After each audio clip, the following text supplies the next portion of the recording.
আসসালামু আলাইকুম এভরিওয়ান, কেমন আছেন সবাই? আশা করছি ভালো আছেন। আমি আল্লাহর মতো ভালো আছি। আজকের রেসিপিতে থাকছে করলা দিয়ে চিংড়ি মাছের ঝোল। আর যারা করলা খেতে পছন্দ করেন না তাদের জন্য তো রেসিপিটা অবশ্যই অবশ্যই করে খাওয়া উচিত। তো মূল রেসিপিতে যাওয়ার আগে আপনারা যেখান থেকে আমার ভিডিওটা দেখছেন প্লিজ সাবস্ক্রাইব করে দিবেন আর পাশে থাকা বেল আইকনটি অন করে দিবেন। এতে করে আমি যখনই কোনো নতুন ভিডিও ছাড়বো আপনার এখানে নোটিফিকেশন চলে যাবে। আর ভালো লাগলে লাইক কমেন্ট শেয়ার করবেন। তো এখানে আমি 4টা করলা নিয়েছি বড় বড় দেখে, এটা আর নিয়েছি চিংড়ি মাছ ধুয়ে পরিষ্কার করে। তো এগুলো হচ্ছে দেশি যে করলাটা থাকে সেটা করলা বলে, আবার উস্তাও বলে এটাকে। তো এটাকে আমি 2 ফালটা করে নিব, স্লাইস করে লম্বা একদম। তো আপনারা যদি চান এগুলোকে গোল গোল করেও নিতে পারেন আলুর মতো করে।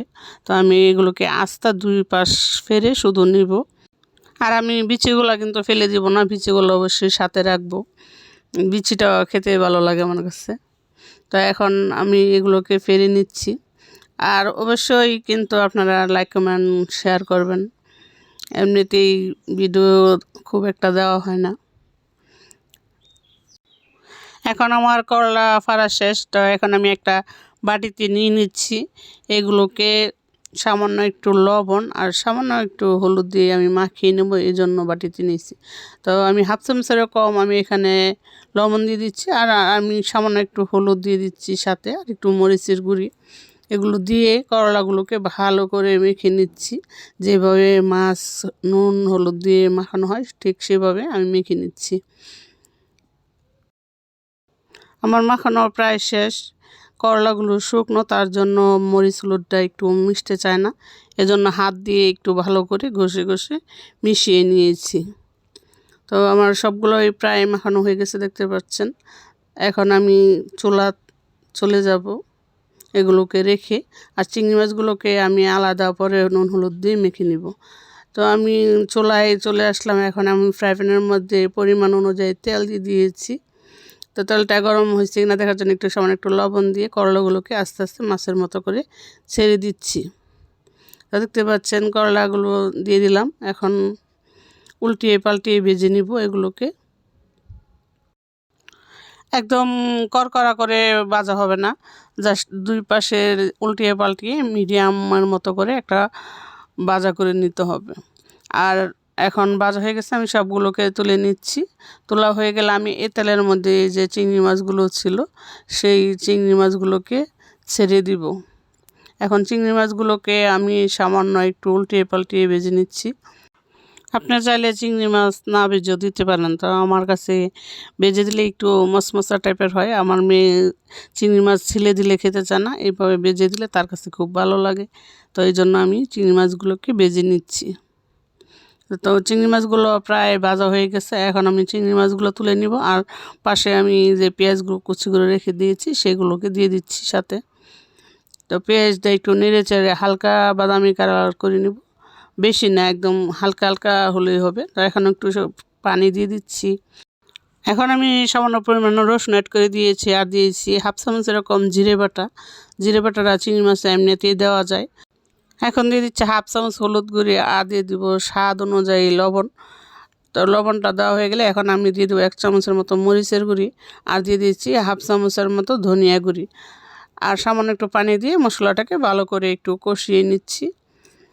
সম্পূর্ণ মশলাটা কষানো হয়ে গেছে। এখন আমি যেই করলাগুলোকে ভেজে রেখে দিয়েছিলাম সেগুলোকে মশলার মধ্যে দিয়ে উল্টিয়ে পাল্টিয়ে আরেকটু কষিয়ে নিচ্ছি।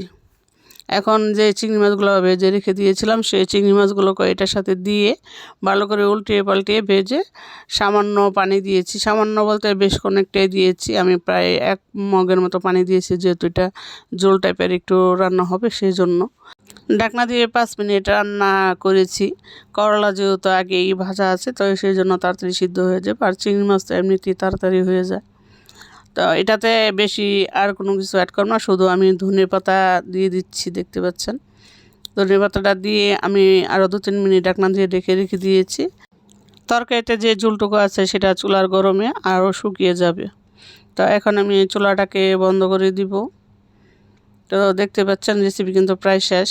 দেখেন ঠান্ডা কিছুটা হওয়ার পর কিন্তু একদম চুল শুকিয়ে গেছে, আর দেখতে কতটা সুন্দর এবং লোভনীয় লাগছে, দেখতে অন্যরকম লাগছে। তো এখন আমি একটা বাটিতে পরিবেশন করতেছি। দেখেন রেসিপিটা কিন্তু যারা খান নাই একবার হলেও করে খেয়ে দেখতে পারবেন কীরকম স্বাদ। এটা কিন্তু পোলাও সাথেও কিন্তু খেতে খুবই ভালো লাগবে। আর যারা আমার চ্যানেলে নতুন অবশ্যই সাবস্ক্রাইব করে দিয়ে যাবেন, আর ভালো লাগলে লাইক কমেন্ট শেয়ার করবেন। আমার ফেসবুক পেজও আছে স্বর্ণাস কিচেন, তো সেটাতেও আপনারা ফলো দিতে পারেন ফেসবুকে যদি ভালো লাগে। তো এই তো আমার রেসিপি কমপ্লিট। দেখতে কিন্তু একদম জিভে জল চলে আসছে, এরকম একটা রেসিপি। তো অবশ্যই আপনারা ট্রাই করবেন। আর কে কে ট্রাই করেছেন আমার ভিডিওর নিচে কমেন্ট বক্সে লিখে দিয়ে যাবেন।